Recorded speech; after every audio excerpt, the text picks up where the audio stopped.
కర్తవ్యంగా స్వీకరిస్తున్నాను. అందుకు అలుపులేని శ్రమ చేస్తాను. సంక్షోభం నుంచి నేను త్రికరణ శుద్ధిగా శ్రమిస్తాను. పుట్టిన గడ్డకు సేవ చేసుకుని అవకాశంగా భావించి జన్మభూమి మా ఊరి కార్యక్రమంలో ఉత్సాహంతో సుమారు ₹1,00,00,000 వరకు శాంక్షన్ ఇవ్వడం జరిగింది. దాంట్లో ముఖ్యంగా ఏదైతే మన అన్నపూర్ణేశ్వర గుడి పక్కన ఉండే కాలువ ప్రతిసారి కూడా రోడ్లపైనే నీళ్లు ఇబ్బంది పడుతూ ఉన్నారు మా అందరూ. దానికి సంబంధించి ఆ 2 డ్రైన్స్ కూడా సంబంధించి ₹1,00,00,000 వరకు శాంక్షన్ చేసి అక్కడ వాటర్ రాకుండా చేసేదానికి కూడా నిర్ణయాలు తీసుకోవడం జరిగింది. అదేవిధంగా మీరు కార్డులకు సంబంధించి ఏదైతే రేషన్ కార్డుల విషయంగా 160 మంది అప్లై చేసుకొని ఉన్నారు. ఇప్పుడే తహసీల్దార్ గారికి కూడా చెప్పడం జరిగింది. అందరికి కూడా ఎవరైతే అర్హత ఉందో వాళ్ళందరికీ కూడా రేషన్ కార్డులు ఇచ్చే విధంగా కూడా నిర్ణయం తీసుకోనున్నారు. ఇప్పుడు ప్రస్తుతానికి మటుకు కొన్ని కార్డులు మటుకు డిస్ట్రిబ్యూషన్ చేస్తారు. మిగతా కార్డులన్నీ కూడా లిస్ట్ మన దగ్గర కూడా ఉంది. అది కూడా చూసి వెరిఫై చేసి మిగతా వాళ్ళకు కూడా కార్డులు ఇచ్చేదానికి చర్యలు తీసుకుంటారు. అదేవిధంగా గతంలో వర్షాలు వచ్చినప్పుడు కూడా చాలామంది కూడా 10 కేజీల బియ్యం కానీ ఇవన్నీ కూడా రాష్ట్ర ముఖ్యమంత్రి చంద్రబాబు నాయుడు గారి ఆదేశాల మేరకు, అదేవిధంగా తిరుపతి ఎమ్మెల్యే సుబ్రహ్మ గారి సూచన మేరకు కూడా మనందరికీ కూడా ఇక్కడ ఆ వర్షాలకు సంబంధించి ఇబ్బందులు పడిన ప్రతి కుటుంబానికి కూడా బియ్యం కానీ పప్పులు కానీ, కొంతమందికి పప్పులు అదేవిధంగా చక్కెర అన్నీ కూడా పంపిణీ చేయడం జరిగింది. కొంతమందికి 10 కేజీల బియ్యం కూడా ఇవ్వడం జరిగింది. అదేవిధంగా ఈ వార్డుకి సంబంధించి లక్ష్మీపురంలో కూడా డ్రైన్స్కి సంబంధించి కూడా వాటర్ పోలేదని చాలా రోజులుగా కంప్లైంట్ ఉంది. అది కూడా ఊళ్ళో కూడా డ్రైన్స్ లెవెల్లో మెయింటైన్ చేయనందువల్ల ఆ డ్రైన్స్ అన్నీ కూడా నిరుపయోగంగా ఉన్నాయి కాబట్టి అలా దోమలతో ఇబ్బంది పడుతున్నారు కాబట్టి అవన్నీ కూడా రెక్టిఫై చేయమని చెప్పాము. మళ్ళా వచ్చి ఇక్కడ మనకి ఇంకా ఎవరికైతే హౌసింగ్ స్కీమ్కి సంబంధించి కూడా చాలామంది ఇల్లు నిర్మాణం కోసం, ఇంటి నివాస స్థలాల కోసం అప్లై చేస్తున్నారు.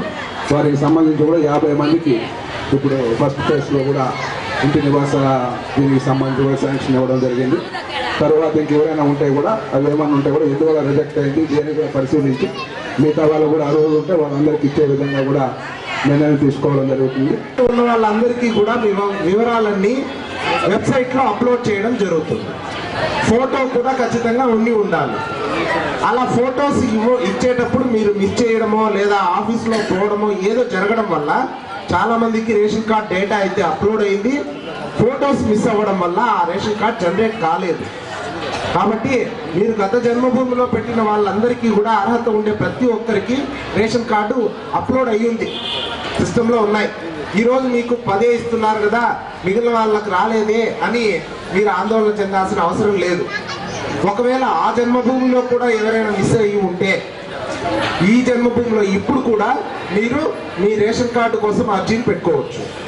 అయితే దానికి మీ కలర్ ఫోటో, ఫ్యామిలీ యొక్క కలర్ ఫోటో, అలాగే మీ ఆధార్ కార్డ్స్, ఫ్యామిలీలో ఉండే అందరి ఆధార్ కార్డ్స్ జిరాక్స్,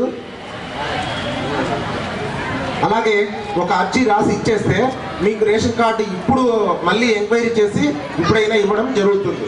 ఖచ్చితంగా రేషన్ కార్డ్స్ అనేటివి ప్రాథమిక అవసరంగా మారింది కాబట్టి అర్హత ఉండే ప్రతి ఒక్కరికి వస్తాయి. దాని గురించి మీరు ఆందోళన చెందవద్దు. ఈరోజు ఇక్కడ మీకు ఇచ్చే వాటిలో కూడా కొన్ని మాత్రమే ఫోటోలు వచ్చాయి కాబట్టి కొన్ని మాత్రమే డిస్ట్రిబ్యూట్ చేస్తున్నాం. మిగిలిన వాళ్ళకి అందరికీ కూడా ఇస్తారు. తర్వాత మీకు ఈ రేషన్ డిస్ట్రిబ్యూషన్లో చిన్న సమస్యలు కొన్ని ఉన్నాయి. ఏంటి అంటే వృద్ధులు, వికలాంగులు వీళ్లకు చాలా మందికి వేలిముద్రలు కానీ ఐబిస్ కానీ పడటం లేదు. అది చాలా ఇబ్బందికరంగా మారింది. దానిపైన లాస్ట్ వీక్లో కలెక్టర్ గారు కానీ తర్వాత మినిస్టర్ గారు కానీ చాలా వరకు దాన్ని ఓపికగా పరిశీలించడం జరిగింది. ఒక షాపు భవానీ నగర్లో ఒక షాప్ దగ్గర అక్కడ పరిశీలనలో తేలిన విషయాలు ఏమంటే ప్రధానంగా డీలర్స్ కొంచెం ఓపికగా చూడాలి. అమ్మ డీలర్స్ ఉన్నారు కదా ఈ షాపు, వీళ్ళను ముందు స్టాక్ పొగుతుంటాయి. దాని గురించి కూడా ఇప్పుడు అర్జీ రాయడం జరుగుతుంది. ఖచ్చితంగా దానిపైన దృష్టి పెడతారు. అదేవిధంగా ఎవరికైతే ఇంతకుముందు వృద్ధాప్య పింఛన్ రాలేరు, విడో పింఛన్ రాలేరు, వీళ్ళందరిది కూడా ఈరోజు తీసుకోవడం జరుగుతుంది. ఖచ్చితంగా నాకు తెలిసి 1 నెల లోపల వాళ్ళకి వచ్చే ప్రయత్నం చేస్తాం. ఇప్పుడు మీరందరూ కూడా మరొకసారి అర్జీ రాసివ్వండి. మీరు ఏ రోజు అర్జీ ఉందమ్మా అదంతా రాసిస్తే అందరూ కలెక్ట్ చేసుకుంటాం. ఖచ్చితంగా ఈసారి పొరపాటు జరగకుండా వచ్చే మన కార్యక్రమం జరుపుకునే లోపల మన అందరూ కూడా రేషన్ కార్డులో హౌసింగ్ లోన్ శాంక్షన్ అయినట్టుగా చూస్తాం. అంతేగాని ఇప్పుడు కొంతమందికి రేషన్ కార్డులు శాంక్షన్ అయినాయి, అంటే 16 అయినాయి. మిగతా వాళ్ళకి ఎందుకు కాలేదంటే ఫోటోలు ప్రాబ్లం ఉంది, జాయింట్ ఫోటో ప్రాబ్లం, అంటే ఫ్యామిలీ ఫోటో ప్రాబ్లం ఉంది. ఆ ఫోటోను కూడా మీరందరూ తీసుకొని వస్తే దాంట్లో ఎంటర్ చేయడం జరుగుతుంది. అదేవిధంగా ఈ రోజు హౌసింగ్ లోన్ కూడా మీరందరూ ఎవరెవరికైతే ఇల్లు లేదో వాళ్ళందరూ కూడా అర్జీ రాసివ్వండి. ఖచ్చితంగా మీ అందరి పరిష్కారం కోసం చంద్రబాబు నాయుడు గారు ఈ రోజు ఈ కార్యక్రమం తీసుకొచ్చారు. ఆయన వచ్చిన తర్వాత మనందరికీ సంక్రాంతి కానుక ఇచ్చాం కదా, ఇక్కడ ఉండే వాళ్ళందరికీ రేషన్ కి ఎక్కడ ఉందో తెలియని పరిస్థితి నుంచి ప్రతి ఒక్కరికి కూడా రేషన్ బియ్యం ఇవ్వడం జరుగుతుంది, సంక్రాంతి కానుక ఇవ్వడం జరుగుతుంది. మొన్నటికి మొన్న క్రిస్మస్ తోఫా ఇచ్చారు, అందరికి చేరిన క్రిస్మస్ తోఫా కానీ సంక్రాంతి కానుక మళ్ళీ కూడా సంక్రాంతి కానుక ఇవ్వడం జరుగుతుంది. కాబట్టి మన ఇంట్లో పెద్దవాళ్ళలాగా చంద్రబాబు నాయుడు చేస్తున్నారు. కాబట్టి మీరు కూడా అందరూ కూడా ఎవరికైతే ఏదైతే అర్హులు ఉన్నారో వాళ్ళందరూ కూడా నిదానంగా ఈ రోజు సాయంకాలం వరకు ఉంటుంది, సాయంకాలం వరకు 3 గంటల 4 గంటల వరకు ఉంటుంది.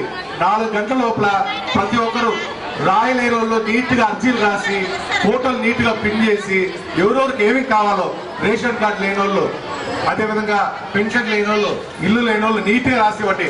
ఇంకొక సభ జరిగేటప్పటికి వీళ్ళందరూ మళ్ళీ కంప్లైంట్ చేయకూడదు. పోయినసారి జన్మభూమి అప్పుడు చెప్పాం మనం, ఈ సభలో అందరూ ఇవ్వండి, వచ్చే జన్మభూమికి ఇవన్నీ ఉండకూడదు, అందరికి రేషన్ కార్డులు వస్తాయి, అందరికి ఇల్లు వస్తాయని చెప్పాం. అప్పుడు ఎవరెవరైతే పొరపాట్లు చేశారో ఈ రోజు అందరూ వచ్చి ఎదురుకొచ్చి మళ్ళీ అప్లికేషన్ ఫామ్లు ఇస్తున్నారు. కరెక్టే కదా? సో ఈసారన్నా మనము ఈ సభను వినియోగం చేసుకుంటాం.